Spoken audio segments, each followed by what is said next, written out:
we have a full house this week in the studio. Oh, Fantastic, Josie. Josie, can you hear us? Of course, loud and clear. He loves you too, Josie. I've recorded everything. Hello and welcome to this Storyboard special. I'm Shibani Gharat. Cannes Lion Festival of Creativity is round the corner, and for those who are on the Cannes jury, it is added responsibility of judging some of the most creative, innovative and trend-setting work out there. This year, Cannes Lion will have 13 Indians as a part of the 290 experts from 46 markets. Today on the show, we have 7 of those 13 jury members who will be at Cannes this year. Joining us in the studio, we have Sukesh Naik, Chief Creative Officer, Ogilvy India, who's a part of the Creative Data Alliance jury. We have Rajdeepak Das, CEO and Chief Creative Officer, Leo Burnett India, who's a part of the Sustainable Development Goals Alliance jury. We have Aditya Kanti, CEO and Managing Director, DDB Mudra Group India, who will be judging the Creative Effectiveness Alliance. We have Farishte Irani, Group Head, Copy Dentsu Creative India, and Alap Desai, Chief Creative Officer, Dentsu Creative West and Dentsu, who will be judging print and publishing lines and radio and audio lines respectively. And then joining us over Zoom, we have Josie Paul, Chairman and Chief Creative Officer, BBDO India, who's a part of the Creative Strategy Lines jury. And we are joined in by Swati Bhattacharya, Creative Chairperson for FCB India, who's judging the Brand Experience and Activation Lines. All of you, welcome to CNBC TV18. Thank you. Let's begin this conversation with you, Sukesh and Raj. 13 Indians as a part of the Cannes Lions jury this year. The number has increased over the past couple of years. You both are Cannes Lions veterans, so to speak. Can you tell us, Sukesh, let's begin with you. What does it mean for India as a country? I think the work that we've been doing in the last couple of years has been truly world class. And that is this is the reflection of that, I think. And also the work we are doing is now winning in categories which are truly modern and new age categories. So while globally Indians are of course doing extraordinary work in different fields, I think in our business, we are now in the recent times doing work which is just coming to the notice of everybody around the world. Raj, over to you. I think there was a time the world has to look and see Brazilian work, there is Argentine work, there is Japanese work, there is very much US-centric work. But now it's very much Indian work. I think world is looking at our work and says, have you seen how India did it?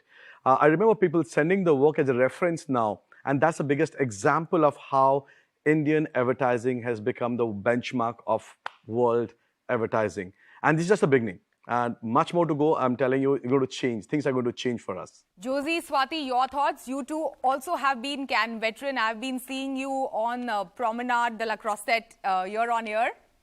Completely agree with what Raj said. And I think, Josie being on this call is important because I think it all started a little bit with Share the Load, where we were looking at work which was not just one-off press, or, it was like an entire platform, which the whole world thought was like incredible. So I think our journey started from there, when it was not just one dazzler, but we were creating connection platform and returning year on year with work on that. Josie? Thank you, firstly, Swati, for saying such sweet things.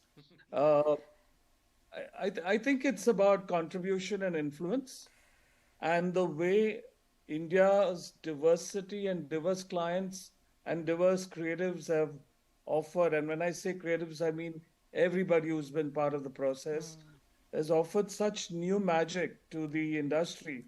We've actually, therefore, been a very influential force, and that is why I think this increase in jury members, like Sukesh said, is a reflection of that influence. Okay, Farishte and Alap, what are you looking forward to the most? Let's begin with you. For me, it was just the idea of meeting everyone in person, gathering all these very diverse perspectives, right? Because I'm talking to people from France, I'm talking to people from like North America. All these different perspectives that force you to question your own creatively, because I think as creatives, we tend to get really attached to our own way of looking at things, right? and then suddenly there's a person with a completely different culture who forces you to question your opinion on a certain entry. And there's no way to go into an experience like this and to leave it without having learned something. So I think apart from actually reviewing the work and celebrating the best of creativity, I'm really excited to become a better creative myself. Yeah. Alap? Yeah. So around 15 years back, no, Can had this campaign line which was that big ideas make you feel small, right? And that's what I think we in our shells and in our daily lives become so used to what is around you.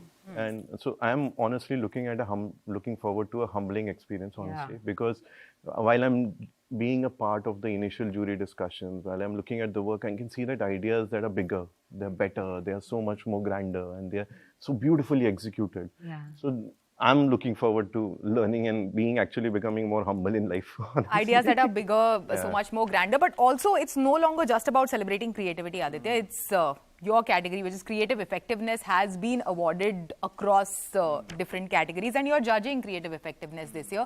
What are the general trends that you are seeing in the category that you are judging? You're seeing three types of work. There's work that is core brand, and it's really brilliant to see, to Swati's point, serious long-term commitment to creativity on the biggest brands in the world, right? Paying off in spades. The second category of work is brands who are investing in purpose-led work, which is core to the brand as well, which is great to see too. And the third is creativity being applied to the NGO sector, to policy-related problems, to societal change. And I think what's interesting is that you're seeing a good mix of all three, and an effort for more and more work to be closer to brand and commercial outcomes, which I think is brilliant. So, Raj, over to you. Sustainable Development Goals, a category in which you have won a Grand Prix last year. So, you're already wearing the crown for the year for the category. Can you tell us what are the trends that you are seeing in the category? What are the campaigns and what is the kind of work that is standing out? So, I will first break that into two phases, okay? Now, phase number one is the kind of people who are judging. People who are judging is not from advertising background. I think there's two people who are from advertising background. You have people from UN, people from World Bank, people from economic forums who are sitting there, so you can't bullshit them. Yeah. It's very clear. They know the world problems are. And there are a lot of fake problems that people create. The best thing about the industry is our job is to solve human problems. And with the brands, like the epic brands, epic work, that happens. But a lot of people create a fake brand, and you can just scan through that. But at the same time, then comes the second part. You see the amount of brands getting into changing the world in a good way is amazing. Like one category I remember, like it's world peace. It's called a category called peace. And I'm getting goosebumps talking about the amount of work and the kind of work we're seeing for Ukraine is mind-blowing. You know, then water, the projects, what's happening, how biggest brands are spending money to get the water project happening. Farming, how brands are changing the way world farm, the farming, agriculture industry is happening. You're actually seeing not the outside of the brands, but inside how they're changing the ecosystem. That's just amazing. It just amazes you, like, wow. You know, I was lucky last year. It's like that. You can feel that. You know what I'm saying? And very humbling, what you said, right? Humbling. It says, way to go, way to go. It is time for a short break. This discussion with the Indian jury members for Cannes Lions will continue. You don't go anywhere. We will be right back.